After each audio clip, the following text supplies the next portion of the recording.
House Bill 2063 by Representative Fritz. We have a motion and a second. You are recognized.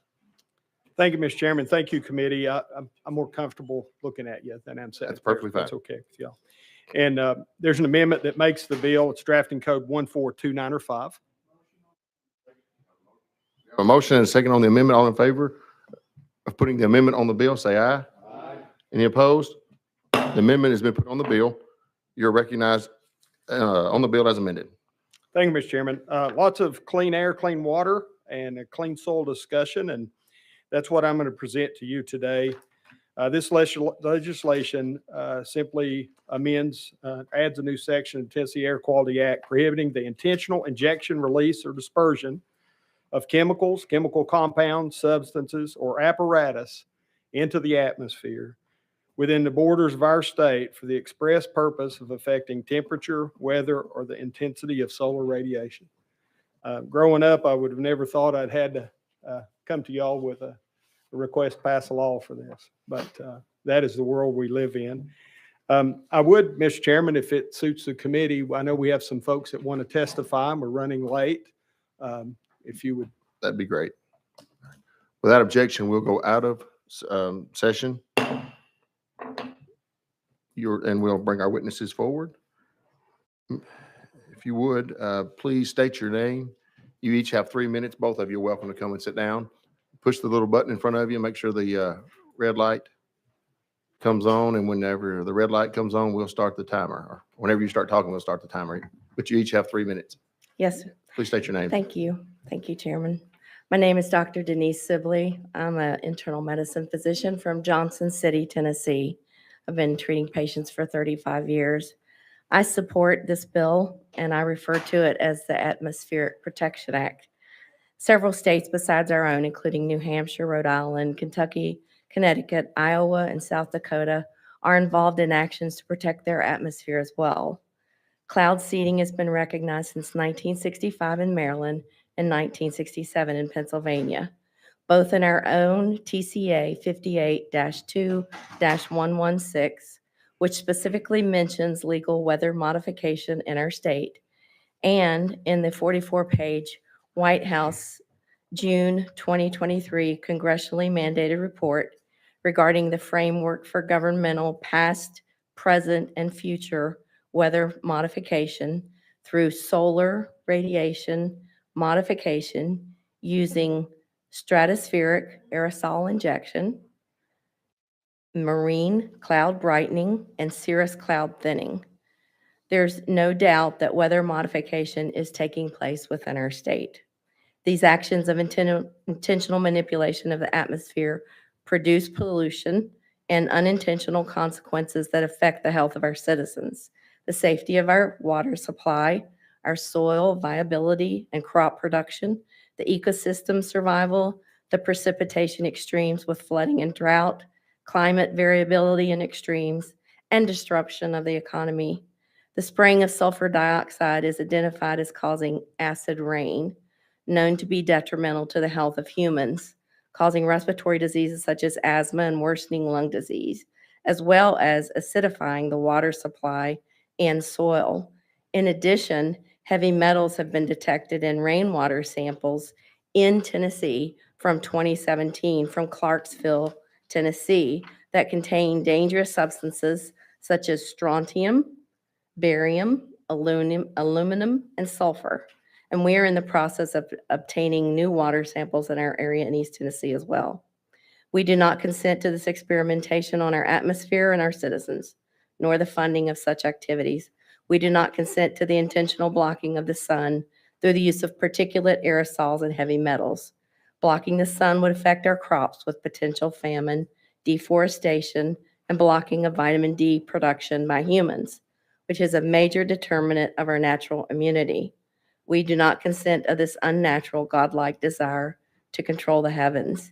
If we fail to block these actions with legislation by providing our own governance, then we will continue to be manipulated by the federal government and the stakeholders, in quotes, that are not named in the White House report, but they are mentioned. Scientific American in February 2023 also reported on the United Nations, quote, 1 atmosphere global governance for the experimentation and deployment of solar geoengineering and solar radiation modification, which would link all world governments under singular control. I urge you to support our 9th and 10th amendments and to lead the nation as Tennessee forcefully says, no, not in this state. You won't mess with our atmosphere. We're Thank running you. out of time. Thank you. Thank you. You're recognized. Thank you. I appreciate everyone being here today. And thank you so much for all the job that you all do all the time. My name is Dr. David Perry. I've been a licensed healthcare provider in Tennessee for 40 years.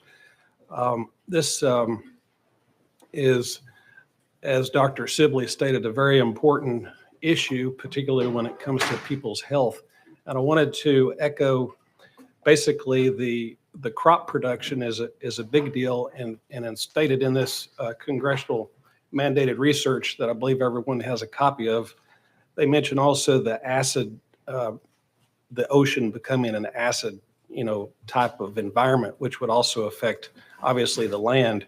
But I wanted to address the vitamin D, and having gone on to PubMed, that's kind of the premier medical hub for information. And so one of their articles dated 2020, insufficient sun exposure has become a real health problem. The article states, studies in the past decade indicate that insufficient sun exposure may be responsible for 340,000 deaths in the United States, 480,000 deaths in Europe, and an incidence of increased amount of breast cancer, colorectal cancer, hypertension, cardiovascular disease, metabolic syndrome, multiple sclerosis, Alzheimer's and autism, and also type 1 diabetes. Vitamin D has long been considered a principal mediator of beneficial effects of sun exposure. However, oral vitamin D supplementation has not been convincingly shown to prevent the above conditions. Thus, serum vitamin D as an indicator of health status basically shows that the effects of the sun outweigh basically taking a supplementation, although supplementation is obviously what you do if you can't get enough sun. And basically the article recommends that you at least try to get 5 to 30 minutes of sun exposure a day, and that as we all saw with COVID, vitamin D, selenium, the calcium, and all those are key components. Going on to another article from PubMed dated September of 2023, the data strongly suggests that people that are in this state as well as across the United States need a minimum of or more than 50 nanograms per milliliter of vitamin D to prevent viral and bacterial infections, sepsis, and autoimmunity. Basically states further that you've got maintaining such concentrations in 97.5% of the people is achievable through daily safe sun exposure, and that supplements basically are kind of a resort as well, but that you're going to do way better if you have. Yeah, we're running short on time there. Sorry about that. Thank you. And also, Representative Fritz, you're on the committee. You're more than welcome to come up and ask questions as well. So just remember that. All right. Do we have any questions? Chairman Halsey. Thank you, Mr. Chairman. Thank you for being here.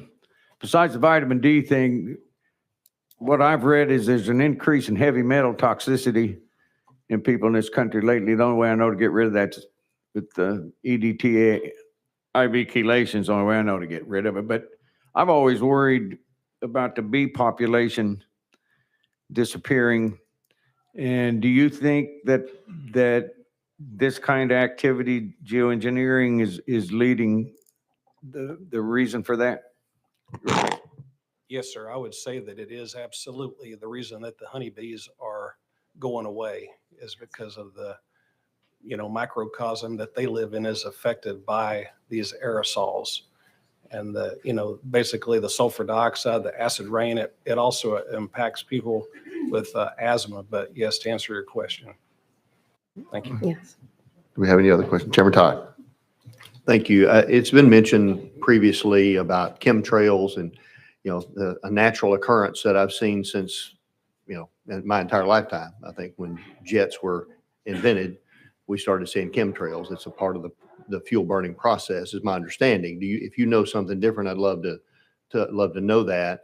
But also, as a follow-up to that, or second part of that, which is really the main point, do you know of specific instances, companies, entities that are utilizing this spraying of aerosols in our state right now? You recognize whoever wants to answer it. Yes, actually, it's mentioned in this report. So NOAA, the National Oceanic and Atmospheric Association, NASA, that would be one. The Office of Science and Technology Policy, which is OSTP. There's quite a few of them, actually. They have different planes that go to different heights in the stratosphere. Some are more like a crop dusting plane, and some go very high. But NASA and NOAA are the main ones. They're also academic centers that have their own airplanes as well.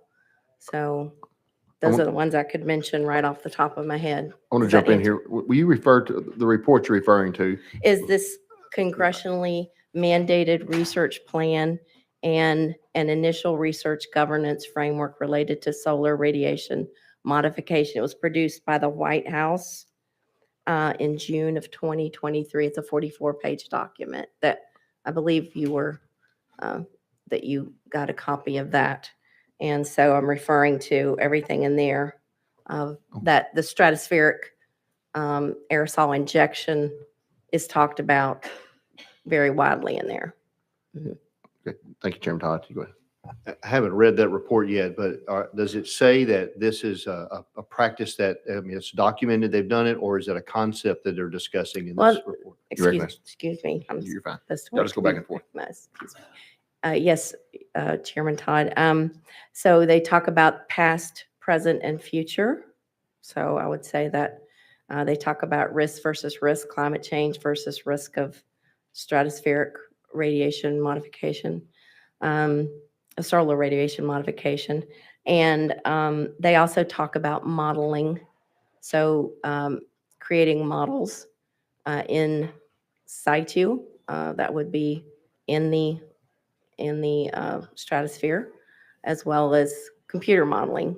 But they do talk about all of those things, but they talk about past, present, and future. Okay, thank you. Do we have any other questions? Representative Fritz, do you have a question for the witnesses? Okay. Seeing no other questions. Thank you so much for being here. Thank you for sitting through the marathon of committee we've had this morning as well.